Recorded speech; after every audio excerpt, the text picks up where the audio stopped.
अस्सलामु अलैकुम वरहमतुल्लाहि वबरकातुहू। मेरा नाम फ़ुज़ैल ख़ान है और आई होप आप सबको मेरी आवाज़ आ रही होगी। आज की वीडियो बहुत इम्पॉर्टेंट इसलिए नहीं है क्योंकि इसके अंदर मैं कुछ आपको बहुत इम्पॉर्टेंट चीज़ें बताने जा रहा हूँ, बल्कि एक जनरली जो ट्रेंड मैं देख रहा हूँ आजकल सोशल मीडिया के ऊपर, उसके बारे में कुछ बातचीत करना चाहता हूँ। जैसे ही मैं अपनी इंस्टाग्राम की फ़ीड खोलता हूँ या यूट्यूब की कोई फ़ीड खोलता हूँ, यूट्यूब पे तो खैर ये कम होता है, इंस्टाग्राम पे ज़्यादा है। मैं जब अपनी फ़ीड खोलता हूँ, क्योंकि मेरी फ़ीड इस तरीके से सेटअप है कि वहाँ पे सिर्फ दीन से रिलेटेड चीज़ें ही आएंगी दुनिया भर में। और मैं ये चीज़ नोटिस करता हूँ कि जब बात दीन की आ रही है, जब बात करंट वर्ल्ड ऑर्डर की आ रही है और ईरान और इसराइल की वॉर की आ रही है, तो उस बीच में एक चीज़ जो है वो बहुत ज़्यादा, यानी कुछ टॉपिक्स ऐसे हैं जो बहुत ज़्यादा रिपीट हो रहे हैं बार बार। मैं डायरेक्टली उस चीज़ के ऊपर आ रहा हूँ आज, और आज ये वीडियो भी उस चीज़ के ऊपर होने वाली है। ठीक है ना। मेरी सबसे पहले तो ये समझ में नहीं आ रहा कि आजकल सारे क्रिएटर्स जो हैं वो दज्जाल, सीक्रेट ऑर्डर्स, सीक्रेट सोसाइटीज़, बाल की पूजा और ज्यूज़, एंशंट ज्यूइश जो भी कब्बालिक मैजिक और सो एंड सो फोर्थ है, इनके ऊपर क्यों इतनी वीडियोस बना रहे हैं। ठीक है, मैं उनको गलत नहीं कह सकता क्योंकि वो एक सही काम कर रहे हैं, दीन को फैला रहे हैं, और जो भी हमारे ख़िलाफ़, मुसलमानों के ख़िलाफ़ जो भी एजेंडाज दुनिया के अंदर बनाए जा रहे हैं, जो भी चीज़ें हो रही हैं, उसके ख़िलाफ़ वो अच्छा काम कर रहे हैं, उस दीन को फैला के, उस चीज़ को बता के, राइट, अच्छी इन्फॉर्मेशन को आगे पहुंचा के। बट कहीं ना कहीं ये सर्ज कंटेंट की जो अभी ये इतनी ज़्यादा हो रही है, ख़ास करके इन टॉपिक्स के अंदर, वो इस वजह से है क्योंकि जो ऑडियंस है उसको भी बहुत ज़्यादा इंटरेस्ट है इस चीज़ के अंदर, राइट। तो ये आज की जो वीडियो होने वाली है उन क्रिएटर्स के ऊपर नहीं है जो इस टाइप की वीडियोस देखना पसंद करते हैं, सॉरी, इस टाइप की वीडियोस बनाना पसंद करते हैं, बल्कि ये उन व्यूअर्स के ऊपर है जो व्यूअर्स देखते हैं ऐसी चीज़ों को, राइट। आज की इस वीडियो में ना तो बाल की पूजा के बारे में कुछ बताया जाएगा, ना उसका कोई कनेक्शन बताया जाएगा दज्जाल के साथ, ना दज्जाल के बारे में कुछ बताया जाएगा, और ना ही जो न्यू वर्ल्ड ऑर्डर बनाया जा रहा है उसके बारे में कोई बातचीत होगी। और इसका रीज़न भी है, और इसका रीज़न मैं आपको कुरान से ही दूंगा। और ऐसी बात नहीं है कि मैं ये बातें करना नहीं चाहता, इट्स जस्ट कि ये बातें इतनी इंपॉर्टेंट है हमारे लिए समझना कि हम इसको इग्नोर कर देते हैं, राइट। आज की जो बात है ना, इसको मैंने डिवाइड कर रखा है प्रॉब्लम्स के अंदर, और फिर मैं हायरार्की ऑफ एनिमी को समझाऊंगा। प्रॉब्लम मैंने आपको बता दी है, प्रॉब्लम ये है कि कंटेंट क्यों इतना बढ़ रहा है, राइट। अब ज़रा एक छोटी सी सिचुएशन मैं आपके सामने रखता हूँ। फॉर एग्जांपल, आज आप दज्जाल के बारे में हज़ारों वीडियोस देख रहे हैं, हज़ार चीज़ें आपने दज्जाल के बारे में समझ ली होंगी। वो ऐसा दिखता है, वो ये करेगा, वो करेगा, वो इस दौर में आएगा, वो इस जंग के बाद आएगा, वो उस जंग से पहले आएगा, राइट। और हर एक चीज़ आप जब देखते हैं तो आपको क्यूरियस करती है और ज़्यादा देखने पर मजबूर करती है। आपने बाल की पूजा इसलिए नहीं देख रहे ताकि आप खुद को उस पूजा से बचा सकें, बल्कि शायद इसलिए देख रहे हैं कि शायद आपको उसमें से और कोई नई चीज़ समझने को मिल जाए और वो आपके दिमाग को एकदम क्यूरियस करे। ये क्यूरियोसिटी मैं जानता हूँ मुझसे छुपी हुई नहीं है, इस वीडियो को पूरा देखना, अभी छोड़ के मत जाओ, क्योंकि ये जो क्यूरियोसिटी है ना, ये मेरे अंदर भी थी, ये मेरे अंदर भी है, और हम सब में कहीं ना कहीं होती है कि जब भी कोई ऐसी बात होती है जहाँ पे सस्पेंस, मिस्ट्री होती है, वहाँ पे हमें मज़ा आता है। अब हाल ही में ट्रंप ने जो है वो यूएफओ फाइल्स निकाल दी हैं, राइट। अभी एफस्टीन का सिस्टम ख़त्म हुआ नहीं, तब यूएफओ फाइल्स निकाल दी गई हैं, राइट। हम इसको भी, इसके पीछे पूरे हिडन एजेंडा क्या है, क्यों निकाली गई हैं, इसके पीछे एक बात होगी, हर एक इंस्टाग्रामर इसके ऊपर बात करेगा और हर एक ऑडियंस उसके ऊपर अपना रद्द अमल देगी, राइट, और समझेगी कि हमारे साथ ऐसा क्यों हो रहा है। But when it comes to solution, जब सोल्यूशन के ऊपर बात आएगी तो फिर कोई नहीं इसके ऊपर आना चाहेगा, सब पीछे हटना चाहेंगे, नहीं नहीं हम सोल्यूशन नहीं, सोल्यूशन हमें मत दो, हमें से प्रॉब्लम दिखाते जाओ ताकि हमें मज़ा भी आता जाए और एक डिस्ट्रेस भी होता जाए कि यार हम क्या ही कर रहे हैं, हम तो कुछ नहीं है, हम तो किसी काम के नहीं, हम तो पूरी तरीके से ट्रैप्ड हैं, हर तरफ से हर सिस्टम हमारे पास सर्वेलेंस कर रहा है और हम अब किसी काम के नहीं रहे, राइट। यानी फादर ऑफ एल्जेब्रा मूजल ख्वारज़मी ने भी उस टाइम पे एल्जेब्रा बनाते वक्त इतनी कॉम्प्लिकेशन नहीं रखी होंगी जितनी कॉम्प्लिकेशन आज उन्हीं एल्जेब्रिक मैथमेटिकल इक्वेशंस को यूज़ करके जो एल्गोरिदम बनाए गए हैं उनके ऊपर हमें हो रही है। इस पॉइंट के ऊपर ज़रा हमें रुकना होगा थोड़ी देर के लिए, थोड़ा तहम्मुल, थोड़ा सुकून से हमें रुकना होगा और एक लॉन्ग फॉर्म वीडियो देखनी होगी, जैसे कि ये वीडियो है, राइट। ये जो कंटेंट है ना, ये छोटी छोटी रील्स, चाहे वो 3 मिनट की क्यों ना हो या उन रील्स के 10 पार्ट्स ही क्यों ना हो चुके हों, ऐसे समझ में नहीं आएगा। क्यों? क्योंकि आप अपने फोकस को डिवाइड कर रहे हो डिफरेंट चंक्स के अंदर और धीरे धीरे करके आप बिट्स में कंटेंट को कंज्यूम कर रहे हो, जो कि जाहिर सी बात है एक स्ट्रीम में तो होता नहीं है। मतलब एक कंटेंट का दूसरा पार्ट आने के लिए 1-2-3 घंटे का समय लगता है, और उतने में आप 10 और रील वैसी देख चुके होते हो। आपके दिमाग का ना यहाँ पे एक सिस्टम पूरी तरीके से हिल चुका है। यहाँ पे हमें ज़रा रुकना होगा और समझना होगा कुरान क्या कहता है, राइट। इधर उधर आपको नज़र आ जाएगा जहाँ पे भी मैं स्क्रीन लगाऊंगा कि अब मैं स्क्रीन पे आपको क्या दिखाने जा रहा हूँ। मैं आपको सिखाने जा रहा हूँ दी हायरार्की ऑफ एनिमी। कुरान कैसे डिफाइन करता है हायरार्की ऑफ एनिमी को, आइए देखते हैं, राइट। कुरान जो है वो हायरार्की ऑफ एनिमी को बहुत बढ़िया तरीके से डिफाइन करता है। कुरान के अंदर डायरेक्टली जाने से पहले मैं आपको दो चीज़ें समझाना चाहूँगा। अल्लाह सुब्हानहू व तआला ने एक लफ्ज़ इस्तेमाल किया है दो शय के लिए, जिस लफ्ज़ का नाम है मुबीन। मुबीन मुबीन का मतलब होता है किसी चीज़ को साफ कर देना, साफ साफ जाहिर हो जाना। ऐसी चीज़ जिसमें कोई शक और शुबा ना हो, वो चीज़ साफ हो, राइट।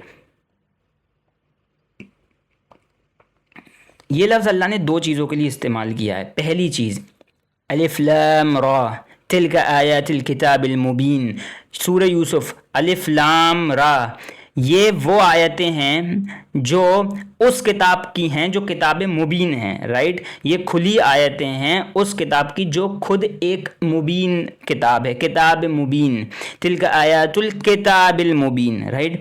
जब भी अल्लाह ताला कुरान करीम का जिक्र करते हैं तो वो उसको किताब मुबीन कहते हैं, राइट। बहुत जगहों पे इसका इस्तेमाल हुआ है, किताब मुबीन। और इसी तरीके से थोड़ी आगे जब हम चलेंगे, या अभी हम इसमें देख सकते हैं जो सूरत है आयत नंबर 168 सूरह बकरा, इसमें अल्लाह कहते हैं या अय्युहन नासु कुलू मिम्मा फिल अर्दी हलालन तय्यबन वला तत्तबिउ खुतुवातिश शैतान वला तत्तबिउ खुतुवातिश शैतान वला तत्तबिउ खुतुवातिश शैतान and do not follow Satan's footsteps, और शैतान के कदमों पे मत चलो, राइट। क्यों मत चलो? इन्नहु इंडीड ही इज लकुम अदुव्वुम मुबीन, वो तुम्हारा जो है he is truly your sworn enemy अदुव्वुम मुबीन। यहाँ पे भी लफ्ज़ मुबीन का जिक्र आया, राइट। लफ्ज़ मुबीन जो है ना वो कुरान के साथ और इबलीस के साथ दोनों के साथ जोड़ा गया है। यानी अल्लाह कह रहे हैं कि देखो हायरार्की ऑफ एनिमी के अंदर तुम्हारा जो टॉप हायरार्की में टॉप एनिमी है ना, तुम्हारा जो सबसे पहला एनिमी है, वो कोई इंसान नहीं है, वो कोई शैतान नहीं है, वो इबलीस है। Simple as that. सबसे टॉप एनिमी तुम्हारा इबलीस है। शैतान में भी बहुत सारे शैतान होते हैं, इबलीस के बहुत चेले होंगे, राइट। लेकिन इबलीस is your top priority, toppest enemy है। और उसका जो उससे जो बचने उसके जो जो मैट्रिक्स है ना, जिस मैट्रिक्स में वो आपको फंसाना चाह रहा है, जिस दजल में जिस गेम में वो आपको डालना चाह रहा है, उस गेम के अंदर ना वो आपको फंसा ना सके, इसलिए अल्लाह ने तुम्हें किताब मुबीन दी है, यानी कुरान करीम दिया है। तो अब हम उसका इस्तेमाल कैसे कर रहे हैं ये हमें समझना होगा। ये तो एक आयत थी। दूसरी आयत मैं आपको दिखाता हूँ जो कि सूरह बकरा की ही है, आयत नंबर 208। यहाँ अल्लाह ताला कहते हैं, पहले हिस्से में तो ये कहते हैं O believers enter the Islam wholeheartedly, पूरी तरीके से इस्लाम के अंदर दाखिल हो जाओ। या अय्युहल्लज़ीना आमनु दुखुलू फिस सिल्मी काफ़तन वला तत्तबिउ खुतुवातिश शैतान वला तत्तबिउ खुतुवातिश शैतान, पूरे दाखिल हो जाओ इस्लाम के अंदर और शैतान के फुटस्टेप्स को फॉलो मत करो। यानी शैतान के फुटस्टेप को फॉलो करने का मतलब ही यही है कि आप पूरे इस्लाम में दाखिल नहीं हुए हैं। और अगर आप शैतान के फुटस्टेप्स को फॉलो कर रहे हैं, इसका मतलब आप दाखिल अभी इस्लाम में हुए नहीं हैं, राइट, पूरी तरीके से। क्यों? क्योंकि इन्नहु लकुम अदुव्वुम मुबीन, क्योंकि वो तुम्हारा अदुव्वुम मुबीन है, वो तुम्हारा ऐसा दुश्मन है जो खुला दुश्मन है, कोई शक शुबे की बात नहीं है, साफ क्लियर एनिमी है। वो तुम्हें नजर आ रहा है, देखो भाई ये शैतान है, नजर आता है। कौन कहता है इब्लीस नजर नहीं आता? पूरी दुनिया में सबसे वाहिद चीज जो नजर आती है वो इब्लीस है, वो शैतान है, क्योंकि वो तुम्हारा क्लियर दुश्मन है। हजरत उमर का कॉल है, जो शख्स, अब मैं मफहूम पेश कर रहा हूँ, मुझे असल कॉल याद नहीं है, लेकिन हजरत उमर ने कहा कि इंसान को अगर कोई जंग जीतनी है ना तो अपने दुश्मन पे नजर रखनी पड़ती है, क्योंकि दुश्मन ही, आप ये सोचिए कोई चीज़ एक हीरो को हीरो क्यों बनाती है? क्योंकि वो एक बड़े दुश्मन का सामना करता है। अगर आपको ज़िंदगी में हीरो बनना है तो अपने लिए एक बड़ा दुश्मन चुनना होगा। इस दुनिया का सबसे बड़ा हीरो कौन है? वो जिसने बड़े दुश्मन से फाइट करी, राइट। हज़रत इब्राहीम अलैहिस्सलाम ने नमरूद से फाइट नहीं करी थी। हज़रत इब्राहीम अलैहिस्सलाम का टारगेट नमरूद नहीं था, वो तो उनके बीच में आ गया था। हज़रत इब्राहीम का टारगेट इब्लीस था। हज़रत मूसा का टारगेट फ़िरौन नहीं था, हज़रत मूसा का टारगेट इब्लीस था, राइट। क्योंकि वो जानते थे, वो ये जानते थे। हज़रत सुलेमान का टारगेट पूरी दुनिया के वो शयातीन और वो सब नहीं थे। हज़रत सुलेमान को पता था एक है बस, अदुव्वुम मुबीन, मेरा क्लियर एनिमी, मुझे उससे फाइट करनी है। वो प्लॉट करेगा, वो प्लान करेगा, ठीक है ना। इसके बाद सूरह अल आराफ के अंदर आते हैं। अब आते जाएंगे धीरे धीरे, आपको हायरार्की क्लियर होती जाएगी, राइट। सूरह आराफ में अल्लाह ताला कहते हैं कि so he brought about their fall through deception and when they tasted the tree, यानी आदम और हवा, बीवी हवा की बात की जा रही है कि जैसे ही उन्होंने वो फल खाया तो वो नेकेड हो गए और वो एक्सपोज हो गए एक दूसरे को, उनकी नेकेडनेस एक्सपोज होने लगी और वो अपने आप को पत्तों से कवर करने लगे पैराडाइज के अंदर। फिर उनके खुदा ने उनको कहा, यानी अल्लाह सुब्हानहू व तआला ने कहा, क्या मैंने तुम्हें उस ट्री से खाने से मना नहीं किया था और मैंने तुम्हें नहीं बताया था? क्या नहीं बताया था? इन्न शैतान लकुन्न अदुव्वुम मुबीन, कि शैतान तुम्हारा खुला दुश्मन है, मैंने तुम्हें बताया नहीं था क्या, राइट। अब यहाँ पे सूरह यूसुफ, सबसे इम्पॉर्टेंट सूरत, जब यूसुफ अलैहिस्सलाम अपने वालिद को ख्वाब सुनाते हैं, क्या ख्वाब होता है? वो ख्वाब होता है, इज़ क़ाल यूसुफ़ु लि अबीही या अबती इन्नी रअयतु अहद अशर कौकबन वश्शम्स वल्क़मर रअयतुहु ली साजिदीन। यूसुफ अपने बाप से कहते हैं, या अबती इन्नी रअयतु, मैंने ख्वाब देखा, अहद अशर कौकबन वश्शम्स वल्क़मर, कि 11 कौकब, शम्स और कमर मुझे सजदा कर रहे हैं, मैंने देखा, राइतुहु ली साजिदीन, वो मुझे सजदा कर रहे हैं। तो फादर ने क्या कहा, याकूब अलैहिस्सलाम ने क्या कहा? याकूब अलैहिस्सलाम ने कहा, या काला या बुनई ला तक़सुस रोयाका अला इख़वातिका। क्यों? याकूब अलैहिस्सलाम ने अपने बेटे से कहा, यूसुफ से, कि अपने भाइयों को ये ख्वाब मत बताना। क्या इसलिए कि तुम्हारे भाई शैतान परस्त हैं? क्या इसलिए तुम्हारे भाई गंदे ख्याल के हैं? तुम्हारे भाई तुम्हारे दुश्मन हैं? नहीं, उन्होंने ये कहा फ़यकीदू लक कैदा, कि वो तुम्हारे खिलाफ एक प्लॉट बनाएंगे, एक चाल चलेंगे। इसलिए नहीं कि वो शैतान खुद हैं, इसलिए कि इन शैतान लिल इंसानी अदुव्वुम मुबीन, की इंसान का सबसे बड़ा, सबसे खुला दुश्मन शैतान है। याकूब अलैहिस्सलाम को भी पता थी कि साइकोलॉजी कनेक्ट कहाँ पे करनी है, बड़े एनिमी की तरफ देखना है। यानी बचपन से ट्रेनिंग में ये डाल रहे थे याकूब अलैहिस्सलाम, यूसुफ अलैहिस्सलाम की, तुम्हें बड़े दुश्मन की तरफ नज़र रखनी है, छोटे छोटे दुश्मनों को नहीं देखना। ये छोटे छोटे दुश्मन खुद ख़त्म हो जाएंगे जब तुम बड़े दुश्मन से अपनी लड़ाई करोगे, राइट। उन्होंने ये नहीं कहा कि तुम्हारे भाई तुम्हारा नुकसान इसलिए करेंगे क्योंकि वो खुद शैतान है। उन्होंने ये कहा कि शैतान तुम्हारा सबसे बड़ा दुश्मन है, तुम्हारे भाई कल को तौबा भी कर लेंगे जो उन्होंने कर ली थी, लेकिन शैतान एक ऐसा एनिमी है जो कि अहद लेके आया है अल्लाह से कि भाई मैं तो इनको फंसवा के रहूँगा, कुछ भी हो जाए चाहे। और ये कोई एक नहीं है, यहाँ पे फिर इन्न शैतान लिल इंसानी अदुव्वुम मुबीन, right.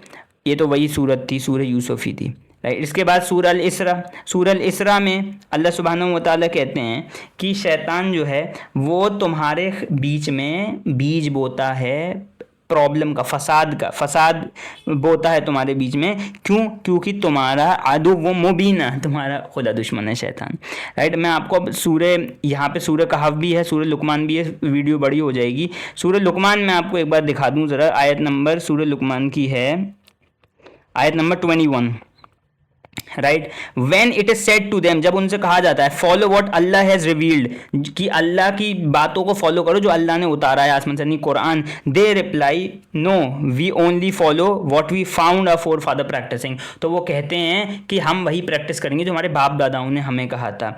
Would they still do so even if शैतान is inviting them to the torment of blaze, क्या वो अभी भी ये काम करना चाहते हैं जबकि उन्हें ये पता भी नहीं है कि शैतान जो है उन्हें अपने साथ जहन्नम की आग में खींच रहा है। और ये बात मज़े की बात बताऊं, शैतान खुद कहता है उनके सामने, भाई कि मैं तुम्हें जहन्नम की आग में ही खींच रहा हूँ। ये टेस्टिफाई अभी भी करेगा और ये आखिरत में भी करेगा, यानी कि अभी भी वो हिंट देता है कि देखो भैया मैं तुम्हें खींच रहा हूँ जहन्नम की तरफ, इस बंदे की बात मान लो। दज्जाल ने भी यही कहा था तमीमतदारी से कि वो जो नबी पैदा हुए हैं उनकी इताअत कर लो, उसी में तुम्हारी भलाई है। यानी दज्जाल खुद कह रहा है कि मेरे बारे में मत तलाश करो, मेरे बारे में मत तलाश करो, जितना तलाश कर सकते हो बस उतना तलाश करो, ज़्यादा मेरे बारे में तलाश मत करो। तुम तलाश किसके बारे में करो? नबी अलैहिस्सलाम की ज़िंदगी के बारे में, उनके कदमों पे चलो तब बच पाओगे मुझसे, वरना नहीं बच पाओगे। वो खुद कह रहा है। सोचिए कि जब बातिल खुद इतना साफ है कि वो साफ चिल्ला चिल्ला के आपसे कह रहा है कि नहीं भाई, इस्लाम की तरफ आओ, कुरान की तरफ आओ, नबी की ज़िंदगी की तरफ आओ, उस तरफ आओ, उस तरफ से ट्रेस करो अपने अपने सक्सेस को। यहाँ पीछे कुछ नहीं मिलेगा तुम्हें। इन कॉन्स्पिरेसीज के अंदर जाने का क्या और नुकसान है अभी मैं आपको बताता हूँ। यहाँ पे अल्लाह ने हायरार्की समझाई। शैतान तुम्हारा सबसे टॉप का एनिमी, अदुव्व मुबीन, इब्लीस, इब्लीस की बात कर रहा हूँ। इब्लीस का जो दरअसल मतलब भी यही होता है कि इब्लीस वो है जो आपको ग्रीफ में डाल दे। इब्लीस का मतलब यही है, वो जो कि परेशान कर दे, वो जो आपकी उम्मीद को ख़त्म कर दे पूरी तरीके से। यानी hope into zero is equal to इब्लीस, ये होता है इब्लीस का मतलब। इब्लीस का काम ही यही है कि आपकी ज़िंदगी की सारी खुशियाँ, सारी होप, सारी जो जुस्तजू है आपका बड़े मकसद को फॉलो करने की, वो सब निकाल देता है, ख़त्म कर देता है। यही इब्लीस का असल मतलब है, राइट। और हम उसी के मतलब पे अपनी ज़िंदगियों को मैप कर रहे हैं। इसके बाद सूरह फातिर में अल्लाह ताला क्या कहते हैं? शैतान तुम्हारा दुश्मन है तो उसको अपने दुश्मन की तरह मानो ना। इन्न शैतान लकुम अदुव्वुम फत्तखिजू अदुव्व। अल्लाह जब फा का इस्तेमाल करते हैं ना यहाँ पे, फत्तखिजू अदुव्व, तो अल्लाह कहते हैं इमीडिएटली ये काम करो। कुम फअंजिर, खड़े हो और जाओ जाके तबलीग करो, मतलब फअंजिर, जाओ जाके उनको जगाओ, कायम करो उस चीज़ को। अल्लाह कहते हैं शैतान तुम्हारा खुला दुश्मन है, मैं बता रहा हूँ, तो भाई उसे अपना दुश्मन मानो ना। वो तुम्हें सिर्फ और सिर्फ अपना फॉलोअर बनने के लिए कहेगा और अपने फॉलोअर बनाते बनाते तुम्हें जहन्नम की आग में रसीद कर देगा। बात ख़त्म, इतनी सी चीज़ है। सूरह फातिर में बात बहुत अच्छे से क्लियर होती जा रही है कि शैतान हायरार्की में टॉप है। उसके बाद ये शैतान परस्त लोग आते हैं। अल्लाह कहते हैं दो ग्रोह हैं, शैतान के दो टोले हैं।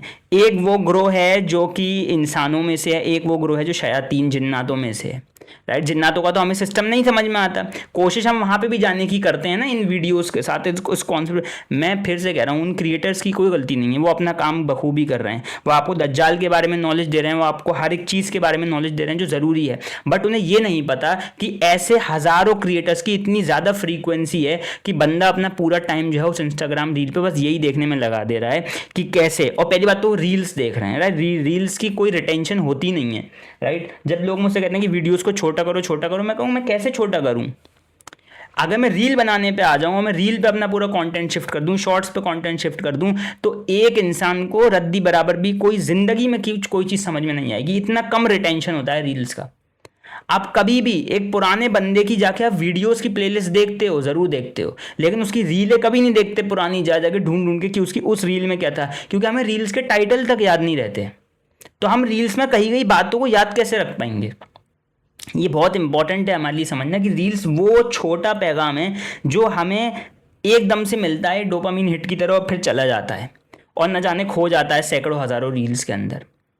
तो हमें ना उस टॉपिक की ग्रीवेंस को, सीरियसनेस को समझने की तौफीक मिलती, और ना ही हम उस टॉपिक को उस तरीके से ज़िंदगी में अप्लाई कर पाते हैं, ना उसका सल्यूशन ढूंढ पाते हैं। सल्यूशन अभी भी नहीं मिला, आपको बताऊंगा मैं।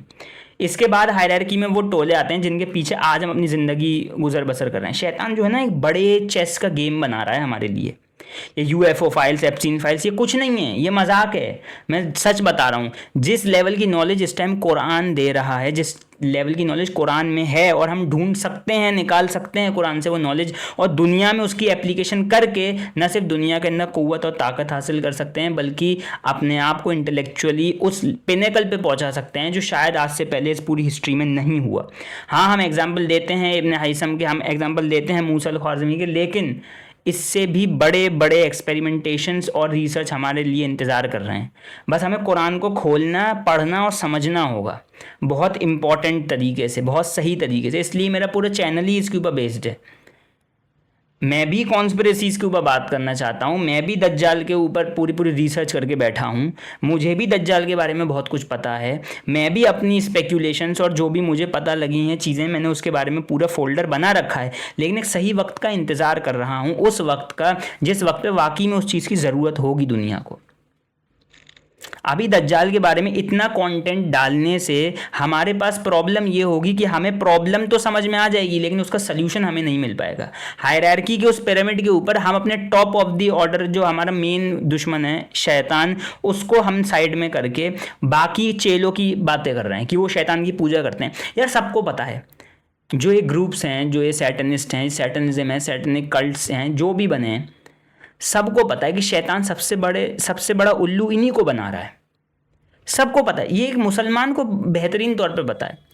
भाई शैतान ने अगर फ़याकीदुल का कैदा, अगर इबलीस ने खुद जाके याकूब अलैहिस्सलाम के बेटों को यूसुफ के ख़िलाफ़ एक प्लान बताया, फ़याकीदुल का कैदा, तो इसमें उल्लू कौन बना? यूसुफ नहीं, याकूब नहीं, इबलीस नहीं, वो भाई बने ना। तो हमें क्यों इतनी फ़िक्र हो रही है उन सैटनिक ग्रुप्स की इस टाइम पे जो ये काम कर रहे हैं खुफिया तौर पे, वो फ्यूचर की प्रेडिक्शन कर रहे हैं और फ्यूचर में ये होगा वो होगा। ठीक है, आपको दुश्मन के हरबे पे कि दुश्मन किस टाइम पे क्या चीज़ करने वाला है उस पर आपको गौर फिक्र करना ज़रूरी है, लेकिन हर चीज़ को पास्ट से मैप करके फिर आप उस चीज़ को फ्यूचर से कनेक्ट कर रहे हो और आपके पास सोल्यूशन भी नहीं है, तो इससे क्या पैदा होगा? इससे क्या पैदा होगा? इससे दो चीज़ें पैदा होंगी। हमारा ईमान जो है अपने रिलीजन से हट के, अपने किताब से हट के, अपने नबी से हट के, अपने अल्लाह से हट के जो है उस चीज़ पे आएगा, क्योंकि वो फ्यूचर प्रेडिक्ट कर रहे हैं अपनी उल्टी सीधी टेक्निक से, राइट।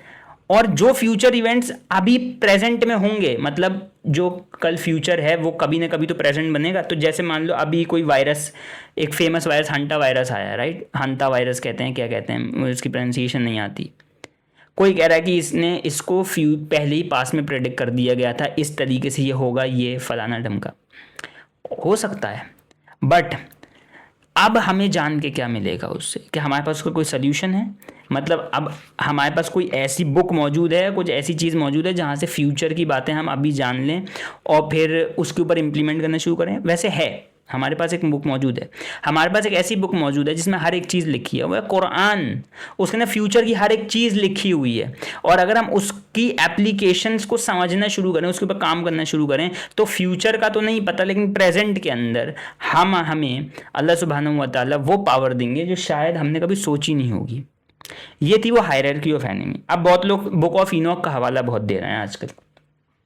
मैं हज़ारों रील्स और ऐसी शॉर्ट्स देख रहा हूँ जहाँ पे जो क्रिएटर्स हैं वो बुक ऑफ इनॉक के बारे में बता रहे हैं और उसको कनेक्ट कर रहे हैं बेबीलोनियन एम्पायर से और वो मेसोपोटामियन गॉड्स के साथ, जो कि कहीं ना कहीं एक कनेक्शन हल्का फुल्का बैठता भी है, राइट। बुक ऑफ इनॉक के ऊपर मैंने भी बहुत ज़्यादा रिसर्च करी है, लेकिन प्रॉब्लम यह है कि रील्स की ड्यूरेशन इतनी छोटी होती है और टॉपिक की सीरियसनेस इतनी होती है कि ना तो बंदे को ये पता बुक ऑफ इनॉक का अगला पिछला क्या है, ना उसे ये पता मेसोपोटामिया में क्या चल रहा था, ना उसे ये पता ये सारी चीज़ें हो क्यों रही थी। बस वो सारी चीज़ों को कनेक्ट कर देते हैं और एक 3-4 मिनट की रील बनाते हैं, या 1-2 पार्ट में वो रील को डिवाइड करके और उस चीज़ को 2-3 मतलब पैराग्राफ के अंदर समराइज़ करके दे देते हैं सामने वाले को।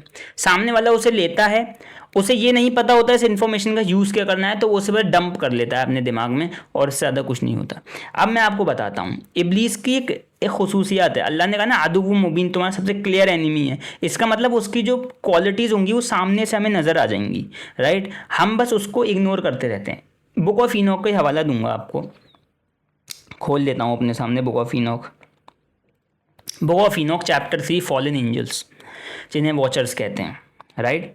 अब मैं आपको दिखाता हूँ, जो लोग ये कहते हैं ना कि इब्लीस जो है उसने इब्लीस जो है वो ये करता है, इब्लीस जो है वो करता है, मैं आपको दिखाता हूँ इब्लीस कैसे बैक फुट पे आके चीज़ें खेलता है, राइट। इब्लीस सामने से कुछ नहीं करता, वो करवाता है, बैक फुट पे आके वो खुद मज़े लेता है, राइट। यहाँ पे देखिए, यहाँ पे लिखे हैं उन वॉचर्स के सरदारों के नाम। जितने भी वॉचर्स थे वो सरदार थे। यहाँ पे 20 सरदार थे और उन सरदारों के अंडर में 10-10 वॉचर्स थे, यानी टोटल मिला के 200 वॉचर्स बनते हैं, राइट। जिसको बुक ऑफ इनॉक का अगला पिछला नहीं पता वो इस पार्ट को स्किप करके आगे चला जाए सोल्यूशन के ऊपर।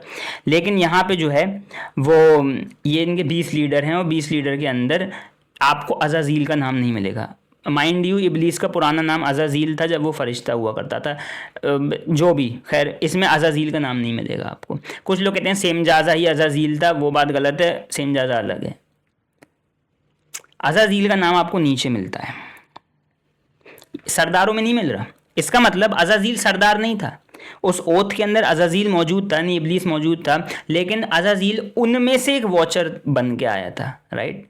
वो उनका सरदार नहीं था, बट उसने अपना काम कर दिया कि नहीं कर दिया? बिल्कुल कर दिया। इस 11th वाली पार्ट में देखिए, एन अज़ाज़ील taught man to make swords, knives and shields and breastplate and known to them metals of the earth and the art of working them and bracelets and ornaments to use the antimony, the use of antimony beautifying the eyelids and all kind of costly stones, all colouring tincture, right.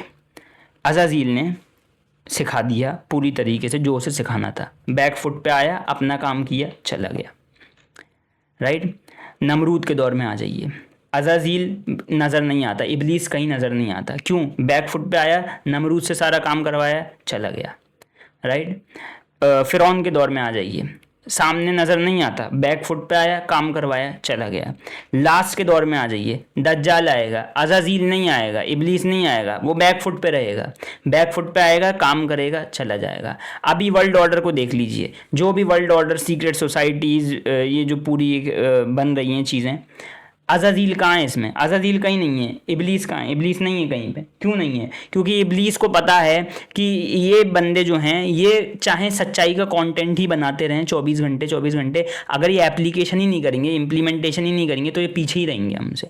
आप खुद सोचिए ना, वही algorithm जो Israel ही follow चला रहा है, right, Instagram उसी का है, यूट्यूब उसी का है, वो उस कॉन्टेंट का डेटा उसके पास नहीं होगा क्या? उस कॉन्टेंट की डेटा मैट्रिक्स उसके पास नहीं होंगी? कोई भी नॉर्मल सेन डेटा एनालिस्ट ये समझ जाएगा कि छोटी से छोटी चीज़ का डेटा हमारे पास मौजूद होता है। एक यूज़र के एक सर्च रिजल्ट का डेटा हमारे पास मौजूद होता है, तो उनकी जो भी इंफॉर्मेशन है, क्या मेटा के एआई के पास मौजूद नहीं होगी?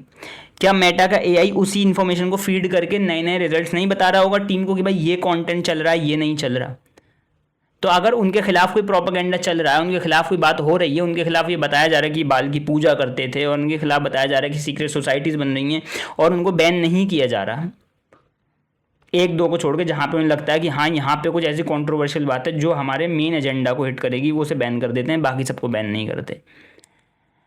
तो क्यों हो रहा है ऐसा? इसका रीज़न क्या है? रीज़न समझना ज़रूरी है ना, क्योंकि उस शतरंज की चाल के ऊपर हर एक पीस बड़े अच्छी तरीके से सेट है, और उन्हें पता है कि चाहे हम कितना ही कुछ भी इनको छूट दे दें, ये कंटेंट भी बनाते रहें, ये फैलाते रहें चीज़ें, जब तक ये अपनी असल किताब पे नहीं आएंगे, ये कुछ करने के काबिल है नहीं। तो टेंशन लेने की कोई बात है नहीं, बात ख़त्म। इन्हें ये चीज़ पता है कि जब तक हम अपनी किताब पे नहीं आएंगे, तब तक हमारा काम नहीं बनेगा, राइट। मतलब जब तक ये अपनी किताब पे नहीं आएंगे, इनका काम नहीं बनेगा। तो इस गेम को आप समझ क्यों नहीं पा रहे हैं? मैं ये जानना चाह रहा हूँ। मैं ये जानना चाह रहा हूँ, अभी कैजुअल इंस्टाग्राम रील स्क्रोलर क्यों बने हुए हैं, जो कि सो कॉल्ड ये कह के कि मैं दीन का कंटेंट फॉलो कर रहा हूँ, दीन का कंटेंट फॉलो कर रहा हूँ, कुछ भी नहीं कर रहा।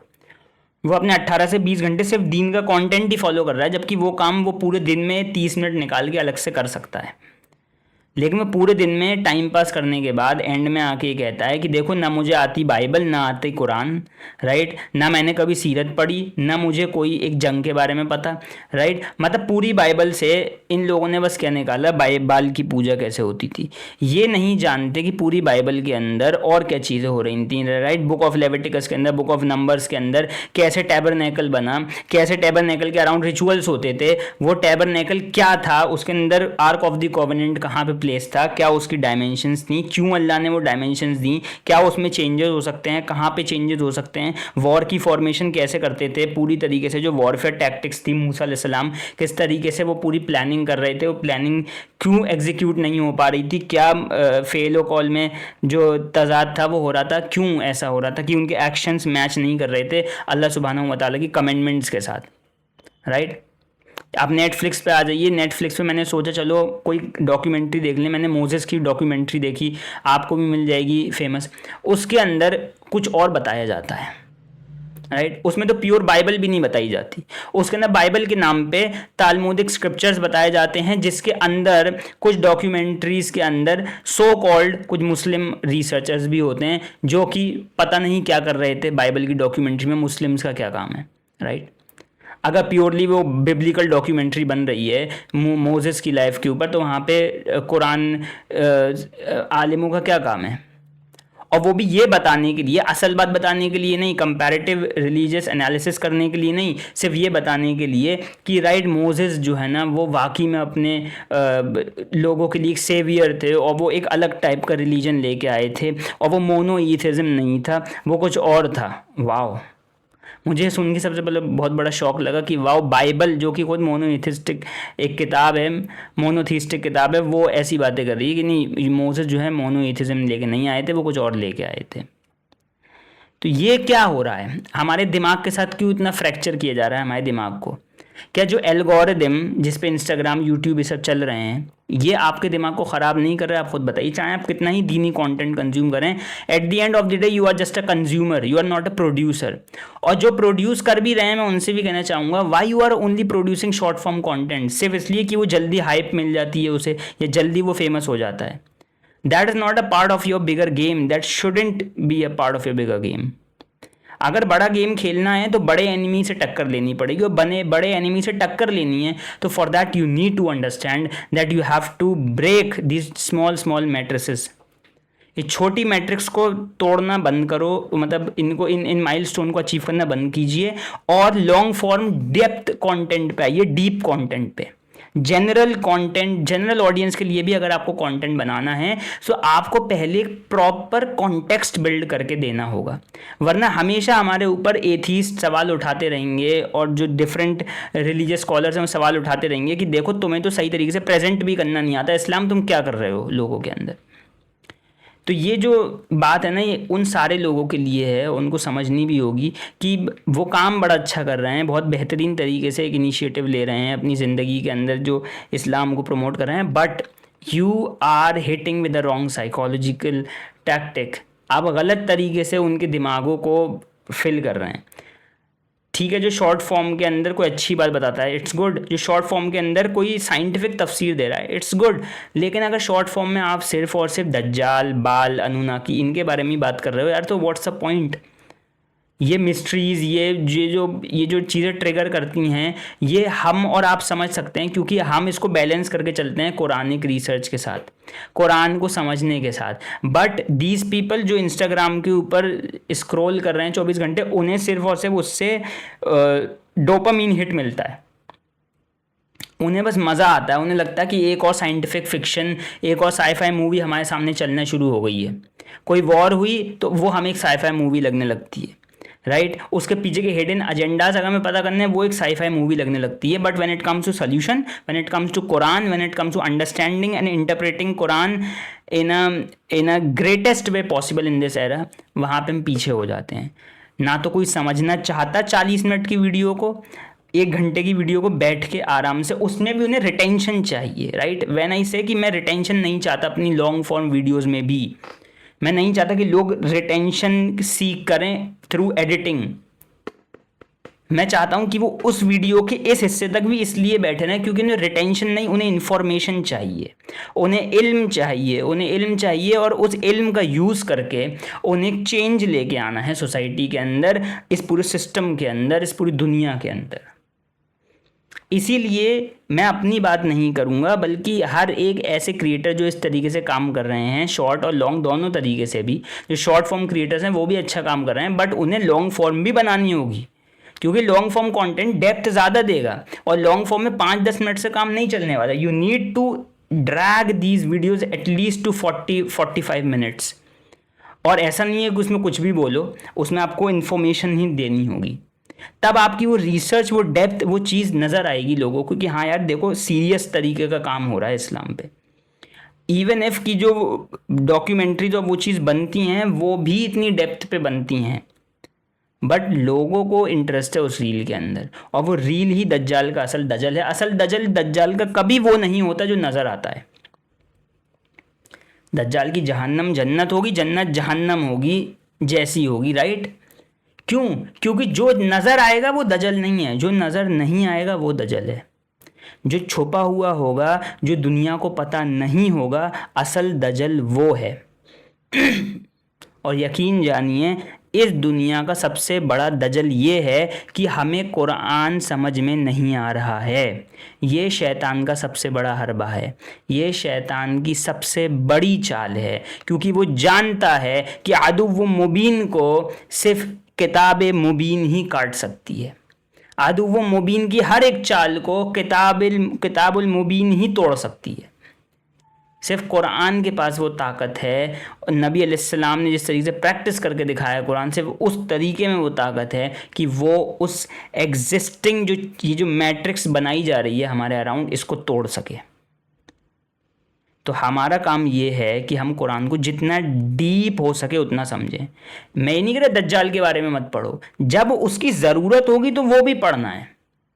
व्हेन इट कम्स टू सूरह कहफ, तो सूरह कहफ भी पढ़ेंगे हम, लेकिन इतने शैलो अंदाज में नहीं कि ना उसमें साइंसेज हों, ना उसमें हिस्टोरिकल कॉन्टेक्स्ट हो, ना उसमें लिंग्विस्टिक्स हो। बस हम हर चीज़ को एक स्क्रिप्चुअल फॉर्मेट में स्क्रिप्ट बना के 3 मिनट की रील के अंदर ख़त्म कर दें।